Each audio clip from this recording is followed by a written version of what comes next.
Ooh. Hello everybody, welcome back to the Collector's Vault. My name's Mike, and I know it's been a while. I had a lot of things going on in my life again, all positive, all good things, and I just had to put YouTube aside for a while. But now we're back, and today I'd like to talk about...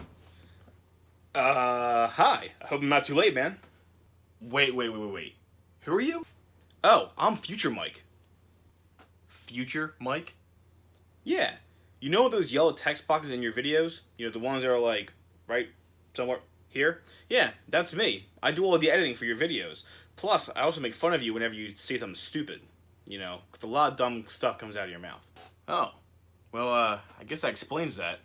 You know, my videos don't just edit themselves, I guess. So, what do you want? No, nothing. I just wanted the viewers to know that I exist. Okay, then. Then, can I get, back to the video? Oh, yeah, of course. Just keep an eye out for Gary. He's a troublemaker, and he's around here somewhere. Yeah, I know. That jerk.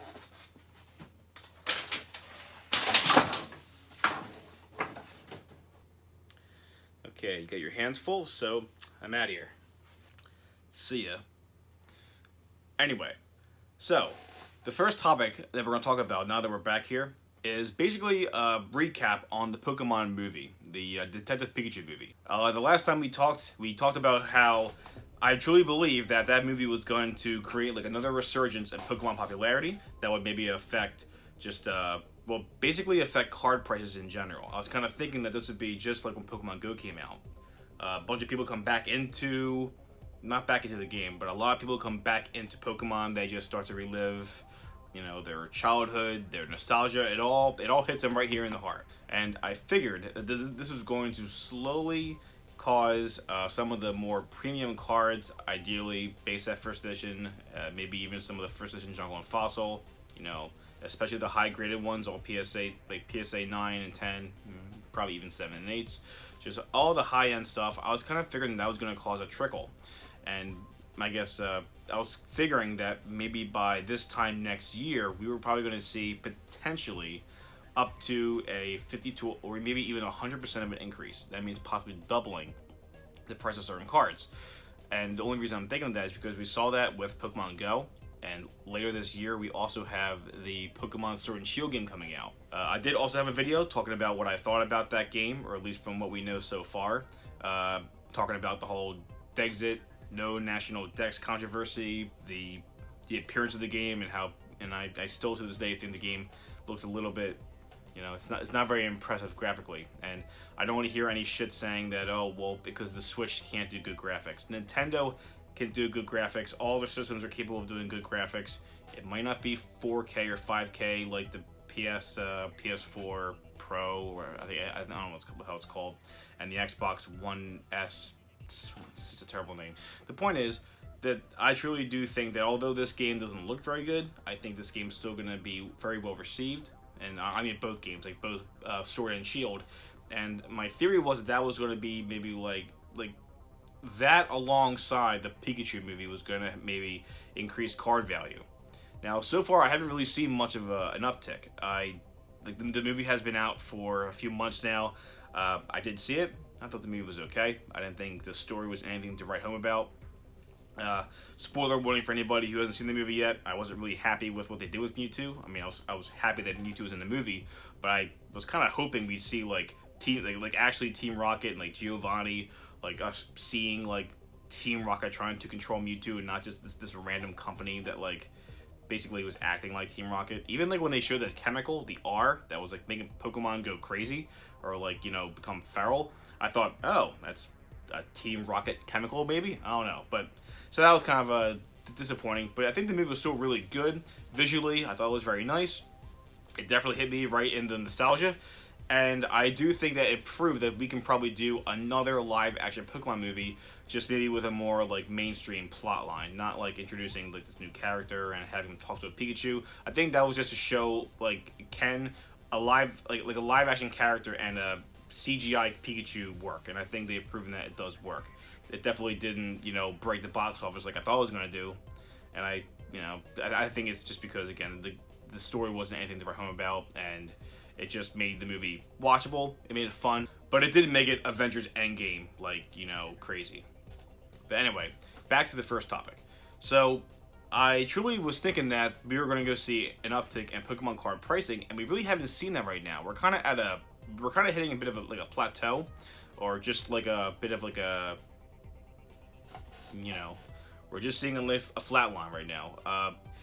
PSA 10 Charizard, I think the last one that sold was still sold for about, like, it was either 40 or 50. I think it was 40,000, or maybe it was 50. But the point is, we haven't really seen that really shoot up more. And I think my initial thought was that maybe it would go up to possibly 60,000. That would be a 50% jump. And at this rate, it's very possible. I mean, it's still only the middle of the year, and I kind of figured like maybe by early next year we would see that much of a jump. So there's still some time. As far as the other cards that aren't PSA 10 Charizard First Edition base set, look, the prices are kind of like they're still kind of steady. I haven't really seen anything like shoot up in price.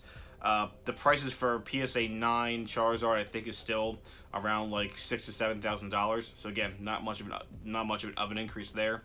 I know recently a PSA 9 First Edition Blastoise and Venusaur from base set, they sold for about $900, and it's kind of a good thing, I guess, as far as like you being the consumer trying to pick these up and they're under $1,000 for a PSA 9 Blastoise and Venusaur. It's pretty good. PSA 10, obviously, it's much higher. They're basically people are asking anywhere between like $6,000 to $10,000 for those things, just because they know that there's not many of them on the market. But we haven't really seen much of an uptick, and it's again it's a good thing if you haven't picked them up yet. But I think it's still something that we have to keep an eye out for, because it's still pretty early in the year. Again, the Pokemon Pikachu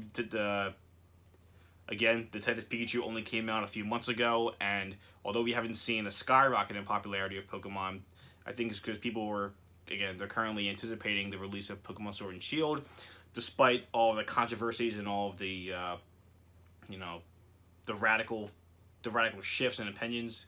People who hate the game, people who are in love with the game, and I think there are a good amount of people in the middle. But the point still stands that there's a lot of anticipation for this game coming out, and I think this might be the big deciding factor on just how popular Pokemon will be. Because I know currently a lot of people are actually, like, people in my generation are being kind of turned off by the new assets being put into the game. They're bringing back new forms, like we saw with with Pokemon Sun and Moon, the Alolan forms. Now we have the Galarian forms. I think it's kind of cool, but I figured they maybe changed it up, because the new form thing was kind of like the Sun and Moon gimmick. So we're kind of doing that again, and I'm not the biggest fan of it, but I'm not the biggest opposer of it. Now the Gigantamaxing thing is pretty lackluster to me. I don't like how it's just. I don't know. I just wasn't really impressed to hear about it. Also, I don't really like how it's really confusing, because there's like Dynamax and then there's Gigantamax. I don't even know all these terms. But apparently, some Pokemon that go Dynamax can then transform again into Gigantamax. I don't really know. It's kind of confusing, and it's these little assets and these new features that are really, well, they're not pulling me into the game. And I think a lot of people in my generation who are looking forward to the Pokemon game really are like it's very divisive. I mean, I'm still looking forward to playing the game. I still want to try it out. But I can definitely see why some people are, they're cautious. They want to see more before they make any decision. And, I can't blame them. It comes out during the holidays, so we still have plenty of time to see what's going to be revealed. We still don't know all of the Pokemon, the starters. We get to see what their evolved forms look like. We get to see all the new Pokemon. Maybe get more idea of the gym leaders. Oh, that's something new. Exclusive gym leaders to the Sword and the Shield. Like, it's one thing to do the whole Pokemon thing, because you can just trade for them, but the actual gym leaders that you battle are different in the games, which is, it's new, it's different, and I can't say I'm, opposed by them trying something new and different, but that's kind of unusual. I'm not sure if that's going to hurt or, better the game, but it's definitely something that some people are, it stands out, and people are just kind of noticing it. So, my thoughts right now is that with Pokemon prices still being pretty stable and steady, there are some exceptions though that are still crazy high. High graded WotC cards are still pretty up there. Some of the E series, the exhibition sets are up there. you have Aquapolis, you have Skyridge, all those PSA 9 and PSA 10 cards, like the Crystal Pokemon, they're all super high up right now. Some of the the Neo sets are pretty high up. They're first edition, high graded, and some of them are just, you know, people are still keeping their eye out on these cards. People are still asking, you know, crazy amounts that the cards aren't, in my opinion, probably aren't worth. But that's just because they know that they don't want to get rid of them for cheap, or they don't want to get rid of them for what they believe to be a fair price when they know they can probably get a higher price, because people are still pretty. The collector's market is booming right now. I mean, I can't tell you how many times I go online, I just see people constantly saying, I'm buying, I'm PayPal ready, and whatever you have, show it to me, I'll buy it off you. I would like to have that mindset, but I'm pretty cautious right now on what I'm purchasing, just because, again, it's a very, the market's stable, but that doesn't mean that it wouldn't just shift out of nowhere and become unstable pretty quickly.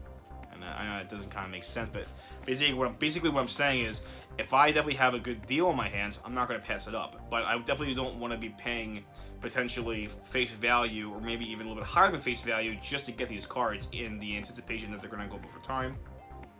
Just because, as I said, we're seeing a bit of, like, you know, slow, steady state. I don't really see it jumping up anytime soon. It's very likely over the next year. Again, going back to my theory, but we'll just have to wait and see. I definitely say, if you are a collector right now and you are out there looking for Pokemon cards, or, you know, whatever you want, I think Magic's going through something very similar. They're kind of going through a little bit of, like, I wouldn't say it's not going down, but it's slowly declining. So prices are starting to go down a little bit more, and certain cards are just becoming more, you know, more affordable, I guess. I don't want to say they're being more accessible or more available, because that all just depends on who's willing to get rid of them. Anyway, if you guys have any comments on this topic, if you have any Pokemon cards that you have picked up recently and you're really proud of them, you know, please share them down below. Share them in the comments. I love hearing stories of people picking up their, you know, picking up their favorite Pokemon cards, picking up collections from other people, just building up your own collection, and just, you know, it's pretty cool. You know, please share it down below. But yeah, guys, we're back in business, and I think that's it for now. So take it easy.